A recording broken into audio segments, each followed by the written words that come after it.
Hello everyone, welcome to High Performance Computing, Advanced Scientific Computing course. This is lecture 9, CFD and Parallel Computing. In this lecture, we'll continue to have some uh, determination that how we are using the parallel computing, the CFD, especially for the turbulent flow.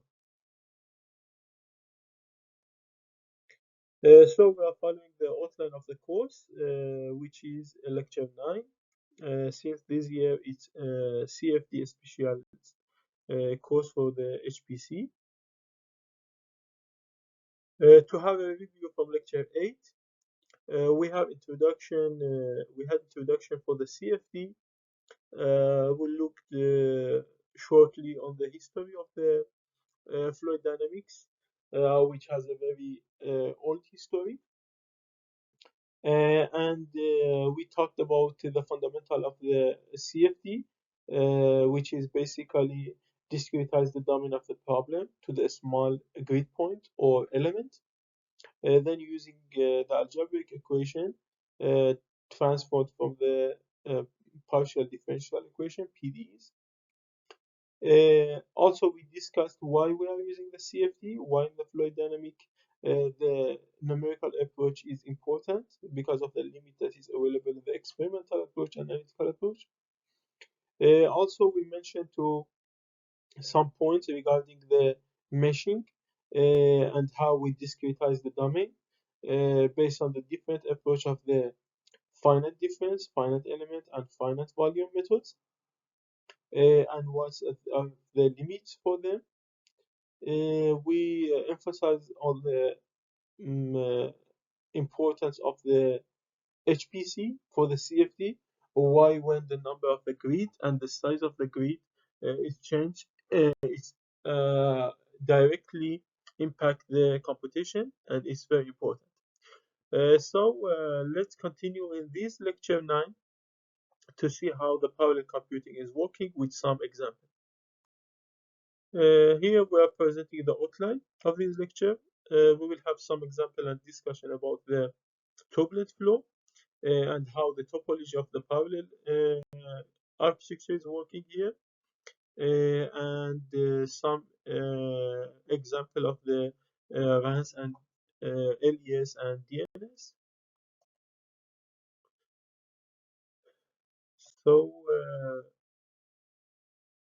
regarding the turbulent flow, to have some visualization here, we have some example.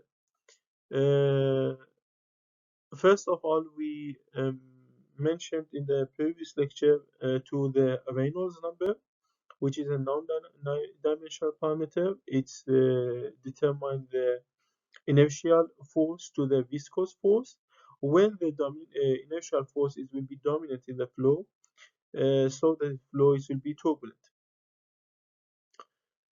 In the first figure, in the left-hand side, we can see how the flow from a injection, how behave when it's laminar. It has uh,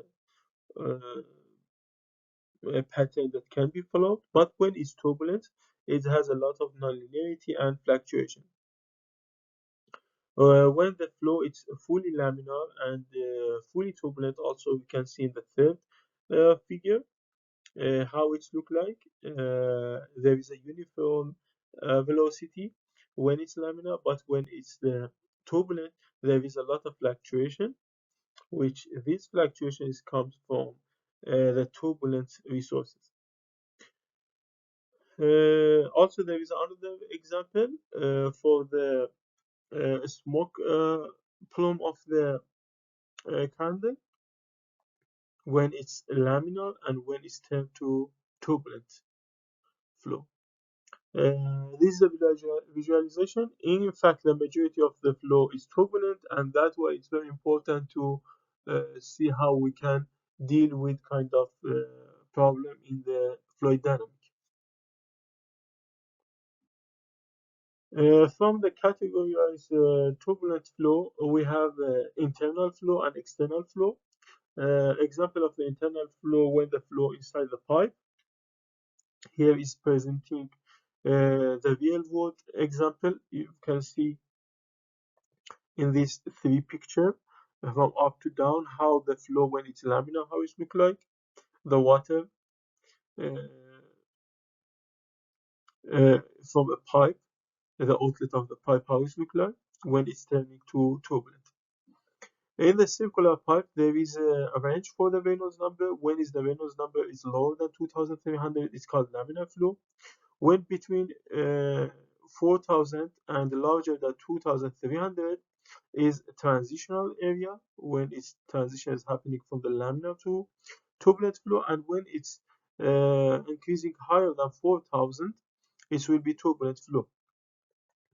In the left hand side, you can see presentation what look like the layer of the uh, flow in the laminar and turbulent, how they are mixed in the turbulent flow, and how they have a uniform layer when it's laminar. Regarding the turbulent flow, during the time, if we take a realization or measurement, there is an average value for the velocity, for example, and there is a fluctuation around this average velocity. You can see example of the how the average or mean velocity profile for turbulent flow in the pipe, how it look like. And also we can see the boundary layers, how it's created for the laminar flow, how it looks like for the turbulent flow, the slope of the variation of the velocity, very sharp for the mm, mm, laminar flow, how in the turbulent in the beginning it has a lower slope for this graduation, the gradient. Uh, Also, we can see how it look like the profile of the velocity for the laminar flow and turbulent flow inside the pipe when it's get to the fully developed condition in turbulent flow and the laminar flow. So this is the visualization of difference between this behavior. In the for the majority of the laminar flow, we have the analytical solution but for the turbulent flow, uh, most of the solution currently working with numerical approach. Here also it's another example for the turbulent flow of the boundary layer when the flow is passing an object and what's happening for the separation. These are very specific examples from the turbulent flow. There is a separation is happening because of the stagnation point and also the separation point. Uh, and sometimes the reverse flow is happening. Uh, Here we are presenting them just as example, and you can see how the turbulent flow impacting really different uh, type of the flow. We are not going to detail about this, why it's happening, what the reason. So solving each of these examples is based off the numerical approach. It's required to define properly from the equation, from the boundary condition, from the initial condition, and then how we can split these domain on the HPC system. Uh, Now, if we transforming from the internal flow to the external flow, here there are some other examples from the external flow. We can see a very nice picture on the left hand side from the external flow, how the flow is passing some object, which we can see in many areas, from the nature to the industrial and energy section. Also in the vehicle and the automobile industry, there is a very important application of the external flow, which is called drag force. The shape of the car, it's uh, impacting this force, and that's why we see different shape of the car. And if we look on the history of the automobile industry, we can see its change uh, during this time. And here the definition of the drag coefficient and lift coefficient. how when the flow is passing the object could lead to the leap force or drag force. Now let's see example for application of the CFD in the turbulent flow area. As we mentioned in the previous lecture, we have RANs, LES, and DNS categories for the turbulent flow. RANs mostly provide the mean uh, of the properties of the flow. Here is the example used for such idea. In fact, when we are using RANs, we focus on the mean flow and the effect of the turbulent on the mean flow properties. In the Reynolds-Navier-Stokes equation, there is a Reynolds stress term in the equation which need to be solved since it's non-linear term, and there are some models suggested to deal with this term. In the RANs, there are different suggestions. Here, the example is use K epsilon model to solve this example. The right-hand side example of the application for the RANs for the airfoil, and the second one, the lower one, is the example for the skin friction coefficient, and the upper one is the pressure coefficient.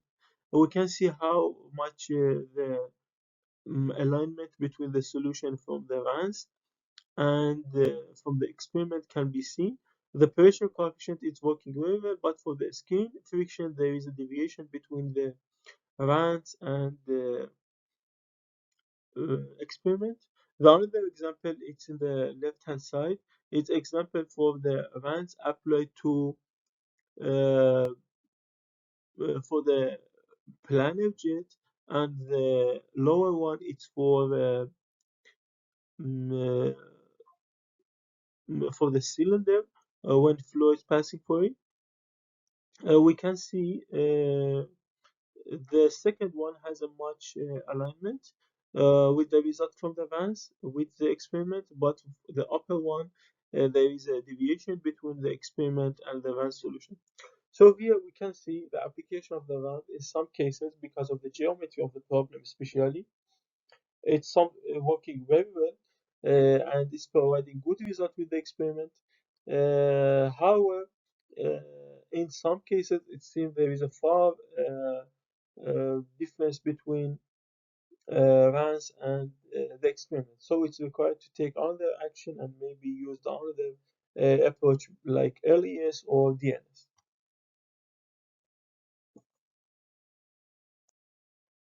Here in this slide, we can see example from the large eddy simulation LES.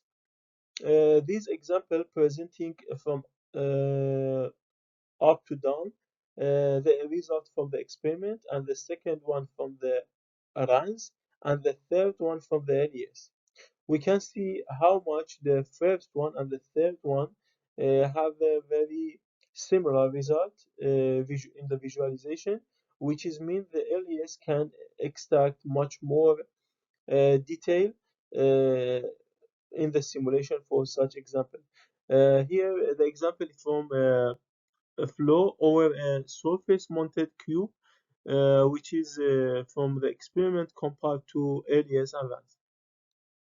In fact, in the LES, large eddy simulation, the solution based on this idea that in the turbulence flow, the dominant properties and the behavior of the flow by the large scale of the flow.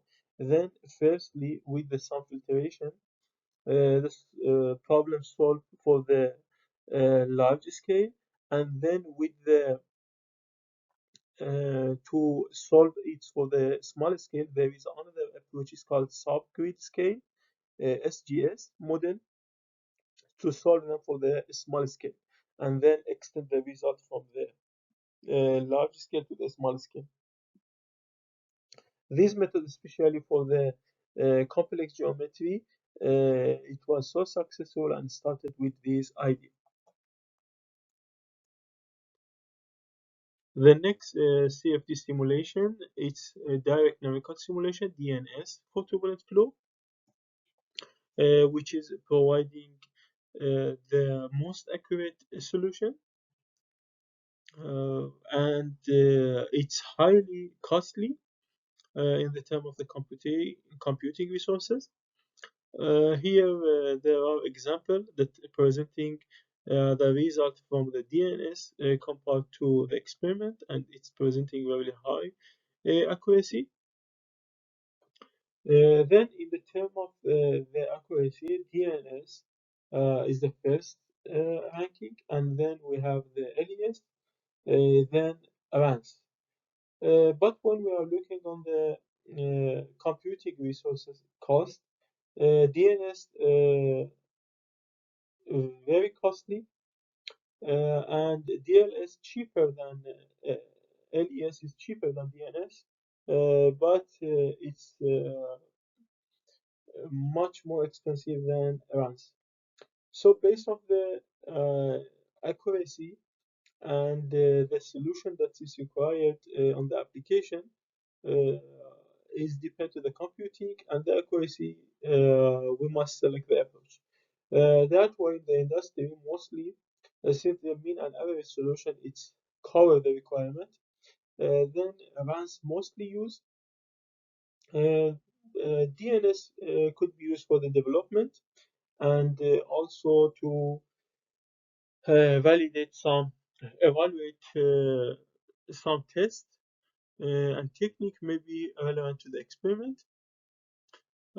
So based off the computing resources, we see for the turbulent flow simulation, the HPC is required, and the difference only regarding the amount of the computing and which one have a higher cost and which one has a uh, proper cost for the computing. Although we talked about the numerical simulation for the turbulent flow, it also should be mentioned that each simulation has its coverage in the range of the scale of the turbulent flow. Here in this slide, you can see this figure for the energy cascade and the different scale in the turbulent flow, which each simulation depend on the coverage should be selected. For example, the DNS has a larger coverage than LES, and also RANS has a smaller range for to cover these type of the problem. So this is the also matter when we are selecting the simulation method. Regarding the cost for the DNS, as we said in the previous lecture and we discussed it, the degree of the freedom for the problem is correlated to the Reynolds number, and when the overall cost evaluated, including the time step, the computation is proportional to Reynolds power 3, which is very large number. As we said, we start with 1 million Reynolds in turbulent flow, so we can assume how much computing required for this type of the problems. Regarding the RANs and LES, also the assessment it show the RANs 10 to 5 cheaper than LES. So it's this cost it's important, and it's not something that can be neglected. Then when we need to select between LES and RANs, we should see how much accuracy and how much average or detail we need from the problem. And we will discuss it in the next example when working with some specific geometry. Maybe RANs cannot cover all the domain, and we need to use the LES.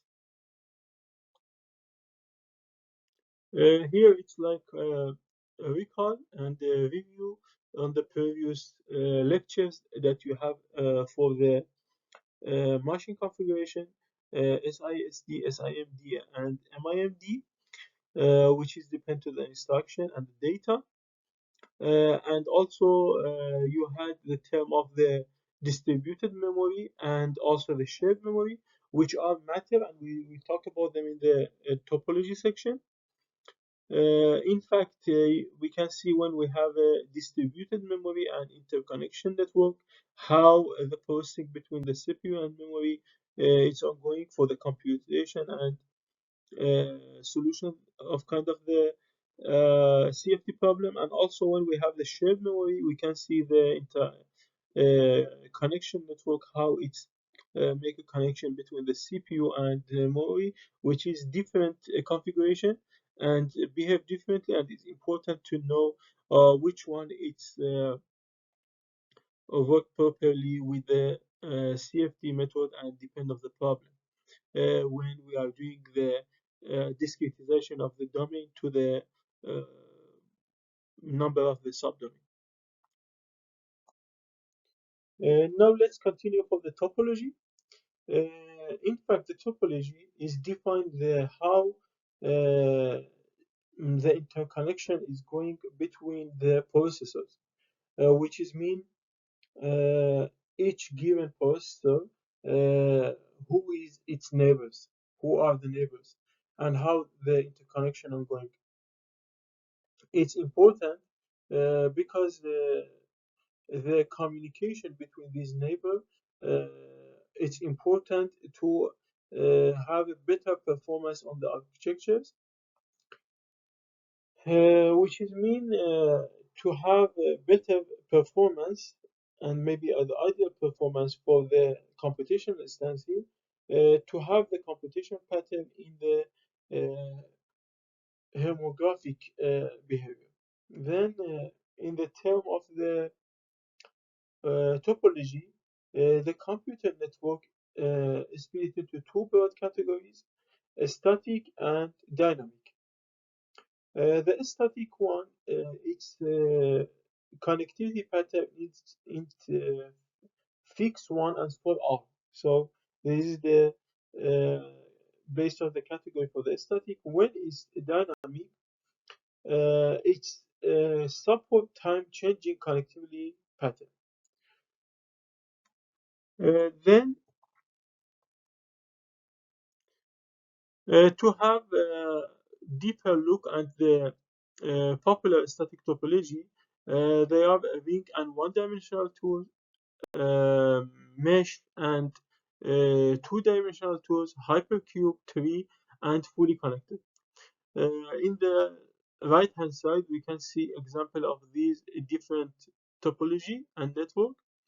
For the static topology and network, there is some feature which make them ideally much better. No, a low number of link per node.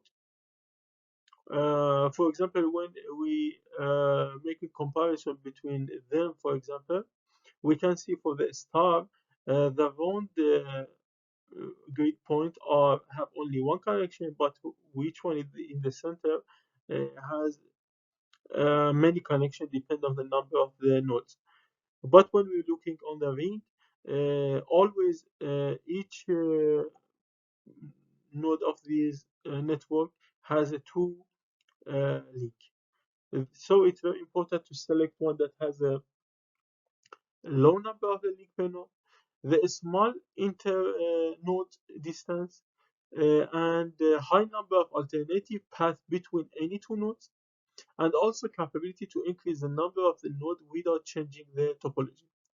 They making the static network performing much better. The dynamic topology has some much more important topology, crossbar switch, bus, multi-stage switch. And here you can see example of these different dynamic topology. Therefore, when we apply the parallel computing for the CFD to have a proper efficiency, here in this figure we can see,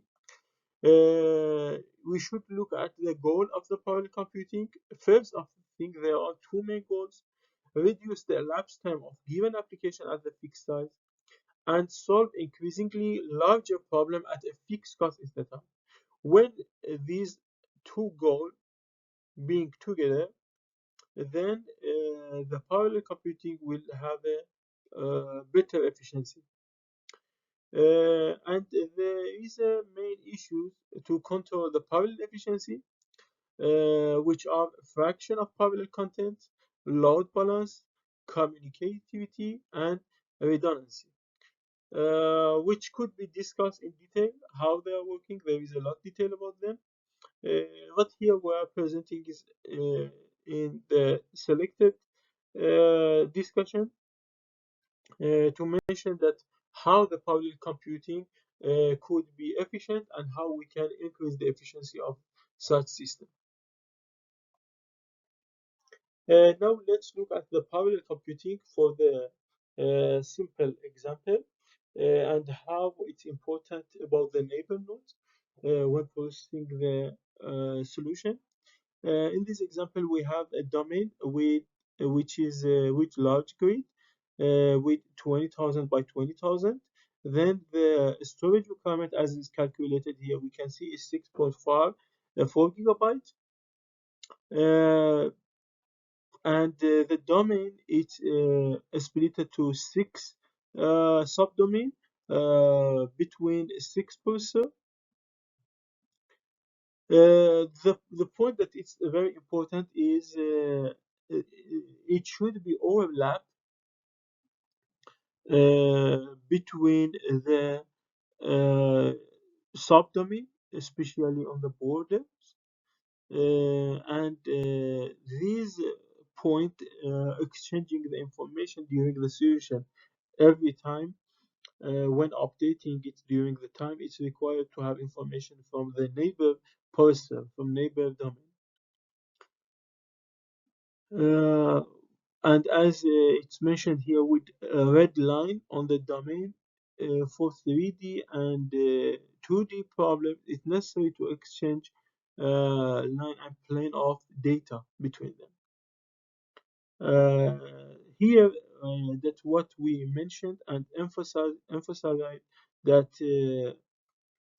it's very important to determine the right topology for the problem to exchange the required information between neighbor nodes. Message passing interface (MPI). You learned about it a lot in the HPC course in the first part of this course, which we know is a library and has a subroutine for different languages, which facilitate the parallelization of the programs. And in fact, it is not the is a MPI is a specification, not a particular implementation. So some parallel computer vendor they offering the MPI implementation for their machines, and it's very important. And here we are presenting a simple structure of the MPI when we are using it for example, for the CFD.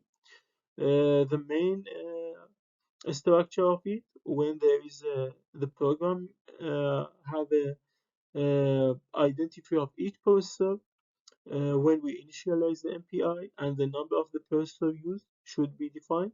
Then the actual code placed in this place that's mentioned here, then ending the MPI. And now in the next slide we will see a step how we can set up our CFD code to be used with MPI. Then here we are presenting the MPI, how we can run it for the CFD problem with 4 steps. In the first step, there is exchange data, and data transfer need to be synchronized in this step. And as you learned, there are different methods: blocking send, order send, send receive, and etc. Then in the second step, send the information to all processors which you can use the broadcast, and send and receive the information, which uh, we can see how it could be work. Then in the third step, we have the setup for the communicator for the Cartesian grid, which could be defined. Then in the fourth step, we have timing of the program that could be determined. And also we have the derived data type also. So this is the simple structure of the MPI, how we can run it for the CFD code. And of course, we can develop this structure. Let's have some quantitative measurement for the HPC when it's come to the CFD application for this complex and large size of the computer. Here we have two examples, uh, both of them for heat exchanger simulation.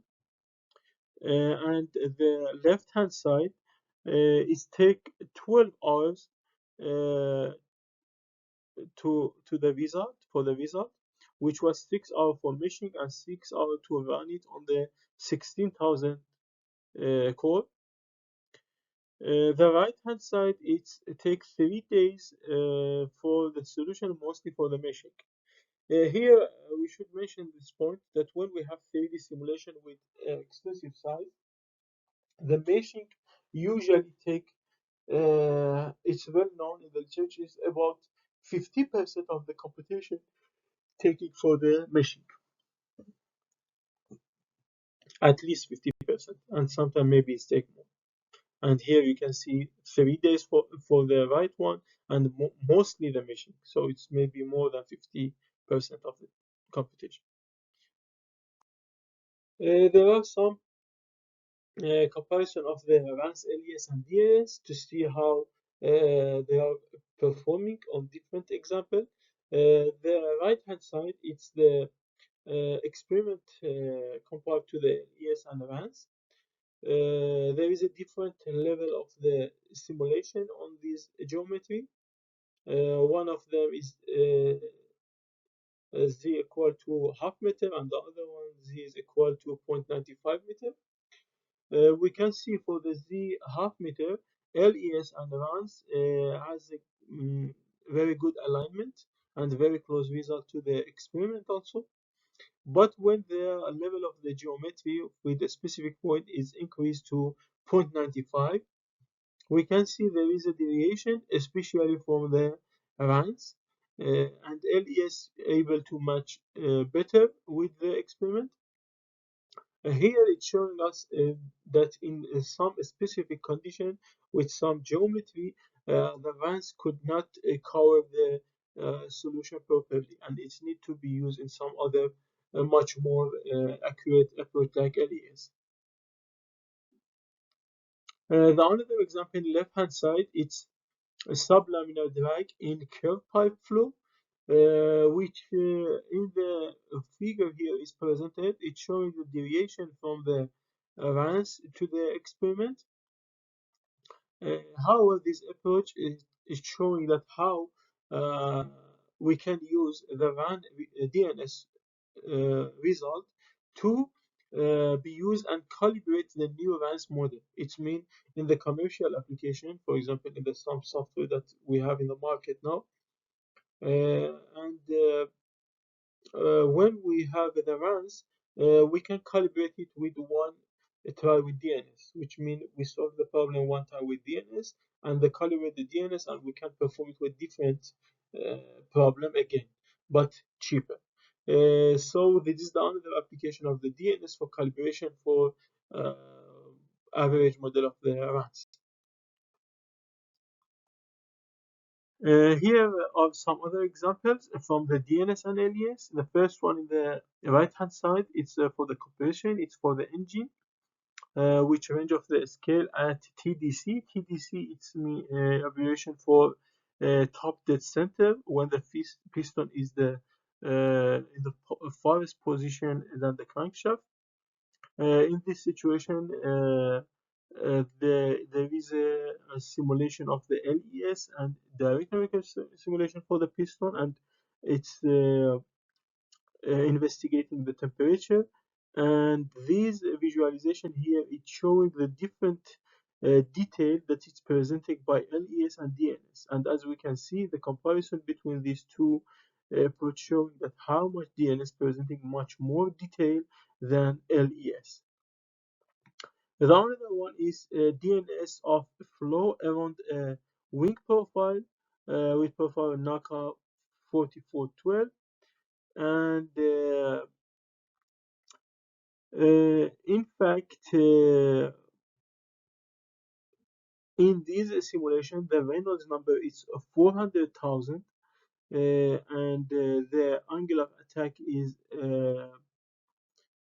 tuned at 5 degrees.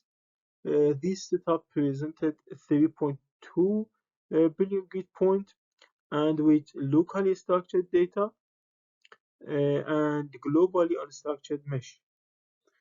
Um, and we can see this simulation here for the wing profile, how much detail presented. When there is a zoom in on the detail, we can see there are different scale can be seen for this DNS solution. So the capability of the DNS is too high, and in fact um, uh, from the time that the DNS and of course the LES come to the play, it's helped a lot to get much more information about the interaction of the different coherent structure in the turbulent flow.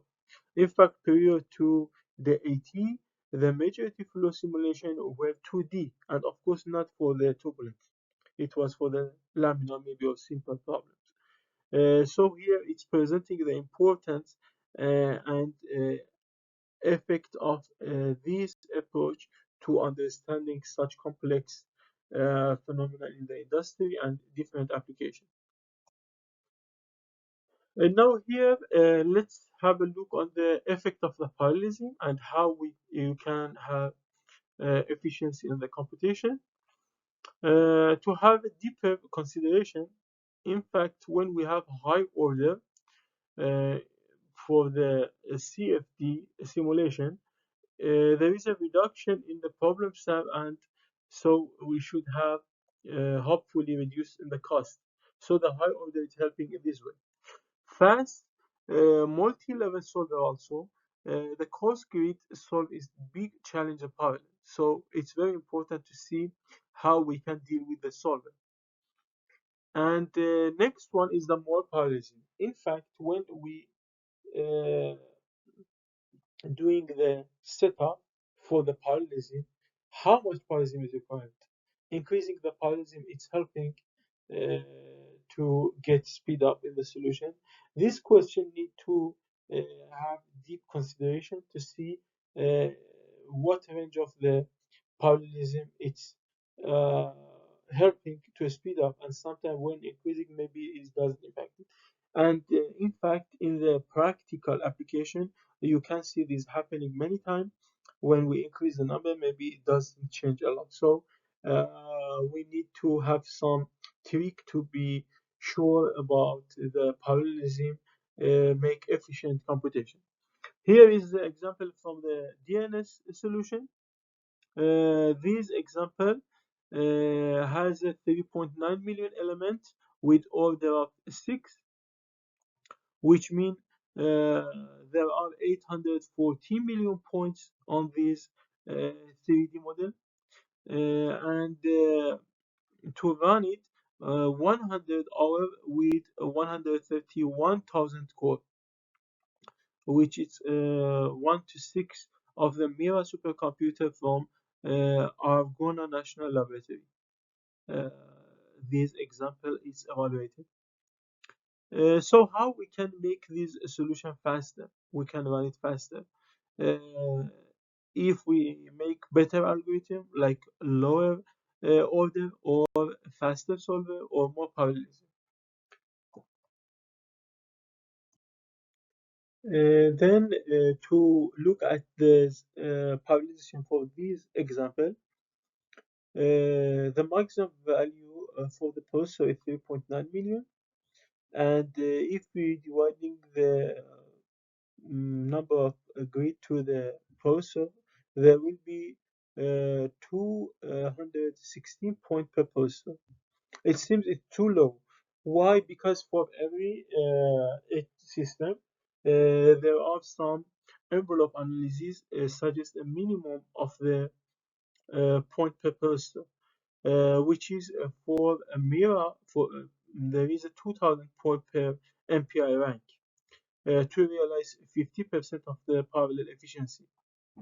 Therefore, for any final difference volume or element code, it's required to have a proper number of the point per processor.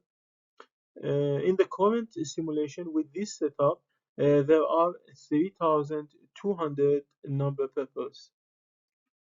Looking at the scaling with capacity of the Mira supercomputer, which have 524,000 core and using one or two rank per core, we can see here in this figure about the time, increasing number of the processor per core, reducing the time. The green one with two processor per core and the red one with one processor per core. So we see the time is reducing. But when we look on the efficiency, the blue one is presenting us when we have two processor per core, we increasing the parallelism. When we have half of the processor, it's reaching the maximum efficiency. But when we increase the parallelism, it is reducing to 60%. So it's very important that we select the correct number of the processor to have a highest efficiency of the parallelism.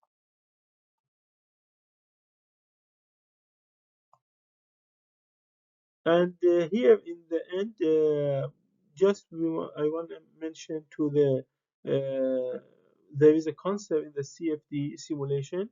We call it n sub half, which is mean it's half of the peak of the time step. When we have a time step in the problem, sometimes in the sum scheme, we're using half of the time step or half of the peak of the time for the application. When we are using this approach, the computing is increasing, and one of the approach is to use the GPU to deal with this half calculation.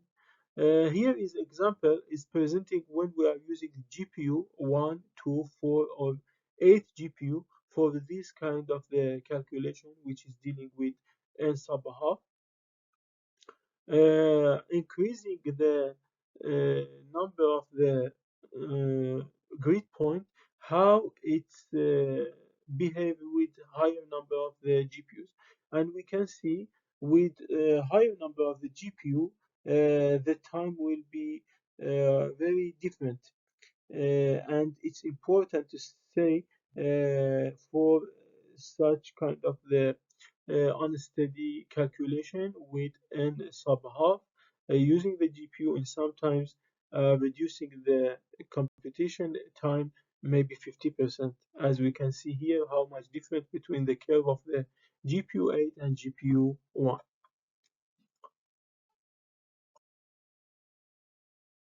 Then here we are ended with lecture 9, CFD and parallel computing. In the end, there is a video. I suggest you to watch it. It's on the YouTube and presenting example of the simulation for wind turbine, which this example presenting how the HPC is required in such application, which is very important in this day for in the wind power. We will continue for next lecture in next scheduled time.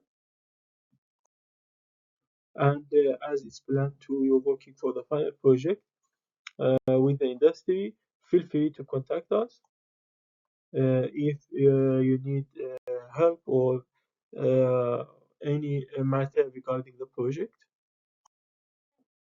And good luck and thank you.